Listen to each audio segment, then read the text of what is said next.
we only have so many resources and so much attention and so much time. And it needs to be, those things need to be deployed in the most effective way possible. Clearly, it's not effective or healthy for us to be focusing on wokeness, white rage, white domestic terror, whatever. It's all just absolute Yeah. nonsense to me. And I resisted the idea for years that like radical feminism, Marxism fusion is going to be what undoes the country, and it sounds so out there. It's like it's laughable even to just say it out loud because those philosophies are so stupid.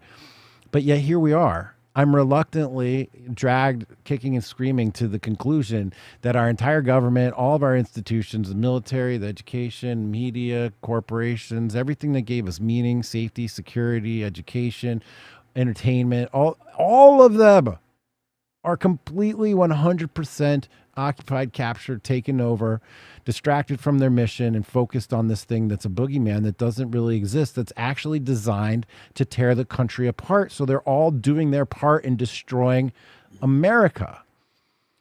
I don't know that you have a plan to attack this, buddy, but like, what do you think that we should do about this? Win the midterms, start, Yeah.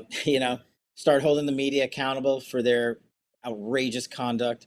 I think the best thing to do would be if we could start prosecuting people for these leaks of classified information, and maybe Durham's going to come through on some of this stuff. Do you really We'll have hope see. for that? I believe you're going to see some good stuff very soon Really? on that front. Yeah. Wow. And that's how you start. You got to hold. Here's the thing: the reason I left DOJ was it was one of the greatest jobs I ever had, prosecuting terrorists around the world. Like, awesome.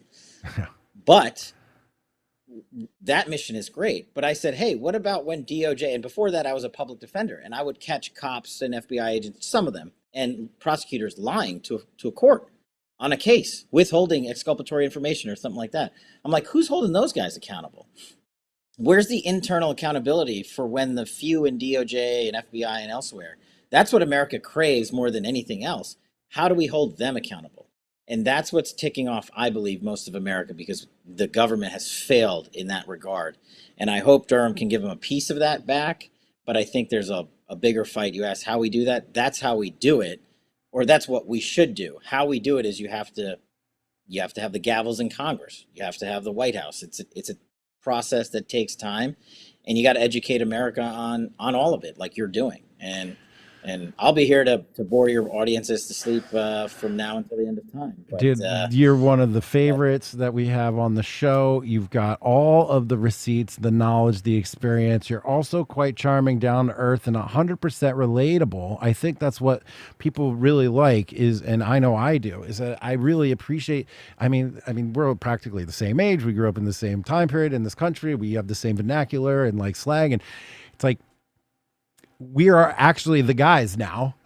You don't have to yeah, brother, dude. we don't have to look up and be like, oh, I wish somebody older and smarter and wiser would take care of this for us. It certainly falls into our lap right now. But as somebody yourself, very specifically, was chief of staff, DOD, huge organization, the biggest corporation or whatever, basically in the world.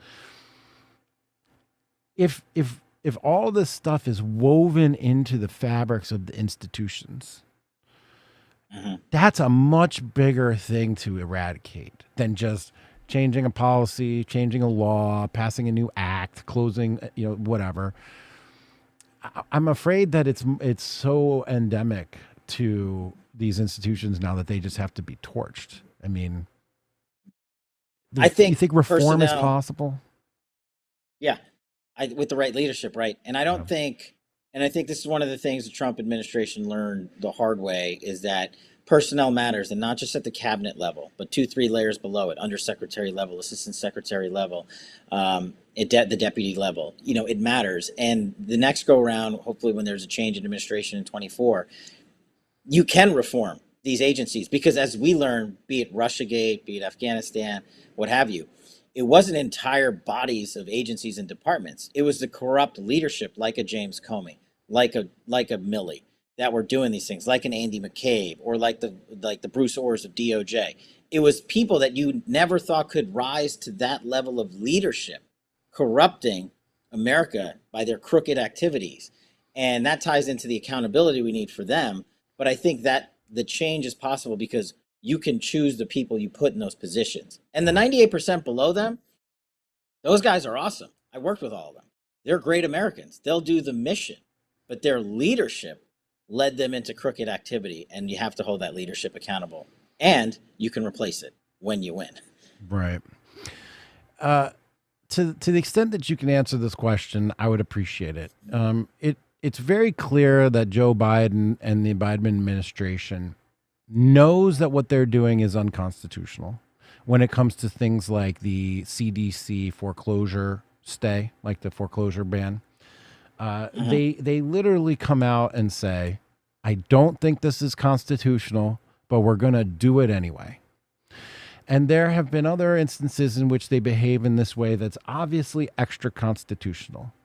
Now, there have been circumstances in which Trump had policies, and the specific is not coming to mind right now, but where he enacted a policy, it went to the courts ruled against him, and he's like, all right, the courts have ruled, and I'm going to honor that. And I think Trump gets painted as somebody that was willing to just blow up all the rules and norms or whatever, but it really seemed to me that he followed the law. He followed the Constitution. He followed the judge's orders, even if he disagreed with them. Where the Biden administration is like, we're openly doing something extra constitutional. The Supreme Court's probably going to rule against us, but we're doing it anyway. Was there any time during your service where either people in the room advised the president to behave in a similar way that Joe Biden is behaving, knowingly doing things that were unconstitutional, but yet like serve the mission? I mean, this is a tough question. I'm sure you can't really answer this like direct level, but I just want to understand and point out for people that like, were there people advising Trump to be more aggressive in that way? Did Trump ever just be like, you know what? No, we really must follow all the rules. We're not going to do that.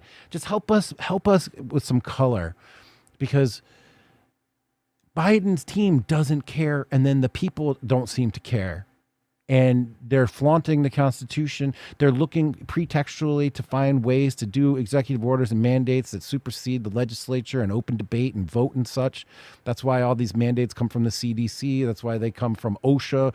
And that's why it's not a law, because they're not openly debated in the legislature. They're just mandates.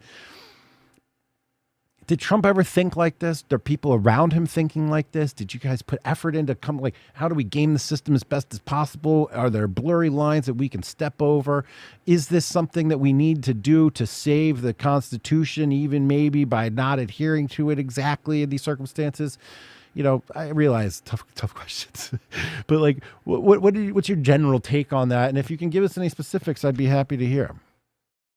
Yeah. So look, generally, at least in the national security law enforcement arena, your elected president gets to put out his agenda. Okay. And he says, this is what I was elected to do: defend the border, reduce crime, go hard against Iran, China, Russia, things like that, collect in the forever wars. So he sets out his policy, and then everybody that works for him comes in and says, this is how we can achieve that policy. That's the essence of a democracy for an elected president. And he would have advisors around him constantly, and I was there a lot, saying opposite things, saying, no, we can do this. No, we can't do this. We need to look at the legality of it. And every conversation I had with him in the room always ended, the same way. Does it fit the policies that we're trying to achieve, and is it lawful? Can we do it? And if it was unlawful, we're not going to do it. We're not going to come up in a situation and say, well, we're going to violate the law just because it's the right thing to do. That's the politicization of the national security apparatus. Sure, should we go after, and I'll give you a perfect example. China and Russia don't have any ethics, don't care about the law, right? Don't care about people's privacy, doesn't matter. They attack us in ways that would violate our laws all day long when it comes to targeting Americans, when it comes to collecting data, when it comes to infiltrating our security apparatus. We, in return, obviously, under President Trump, had a very strong position against China and Russia.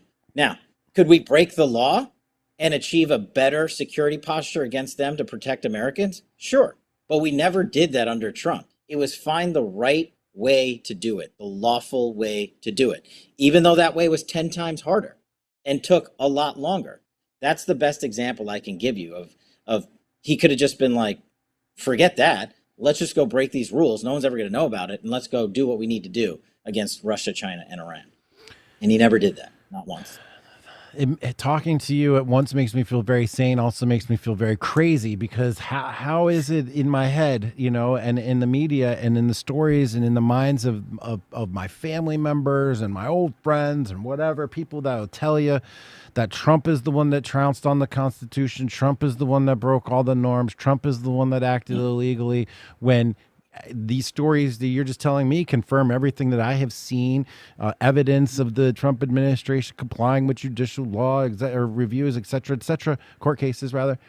And then Biden just is explicitly like, it's inconstitutional, y'all, but we're doing it.